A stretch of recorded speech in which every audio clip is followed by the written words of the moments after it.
కరీంనగర్ కేంద్రంగా విచ్చలవిడిగా నకిలీ మందుల దందా కొనసాగుతోంది. దందా పూర్తిగా కమిషన్ల మీదే నడుస్తోంది. Medical officers Bhagavatam Raj news చేతికి చిక్కింది. కరీంనగర్ జిల్లాలో డ్రగ్స్ మాఫియాను అధికారులు అరికట్టలేకపోతున్నారు అనే ఆరోపణలు ఉన్నాయి. జిల్లాలో అడ్డు అదుపు లేకుండా పోయింది.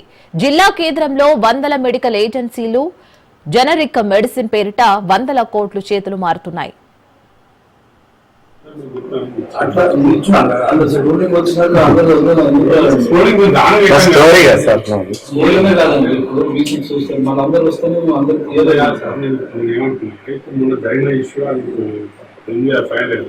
దాని మీదనే మాట్లాడారు. మీరు ఆధార కేసులు పర్వాలేదు కోర్టు కాదు, అదే అది కోర్టులో ఉంది.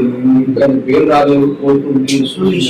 మీరు ఇది ఇంతకుముందు కాకుండా తీసుకుంటారేమో లేకపోతే ఇంకొక 4 రోజులు ఆయన తీసుకుంటారు, వేరేలా ఉంటుంది.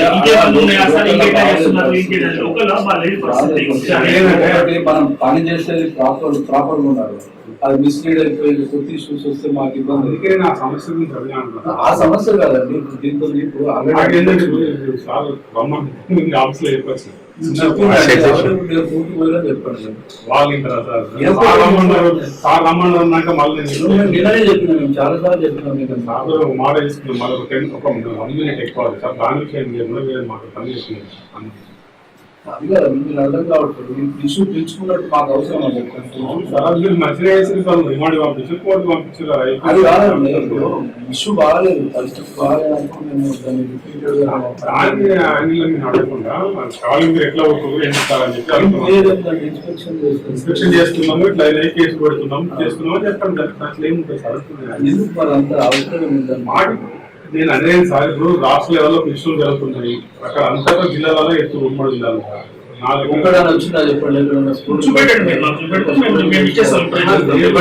ఇప్పుడు నాకు కంపల్సరీ వాళ్ళు అడిగినప్పుడు నేను కూడా ఇవ్వాలి కదా. మీరు అక్కడ తీసుకోండి, జయించింది కానీ మా రూల్ పొజిషన్ ఉంది కదా, మళ్ళీ మనం సస్పెండ్ చేస్తే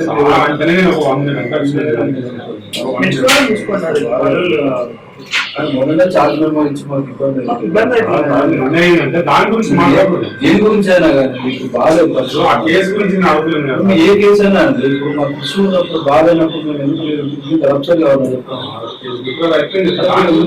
దాన్ని పట్టుకుంటారు చెప్తాం. దాన్ని పట్టలేదు సార్.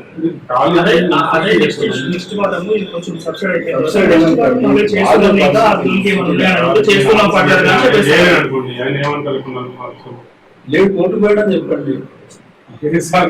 నేను అర్థగంట చెప్పిన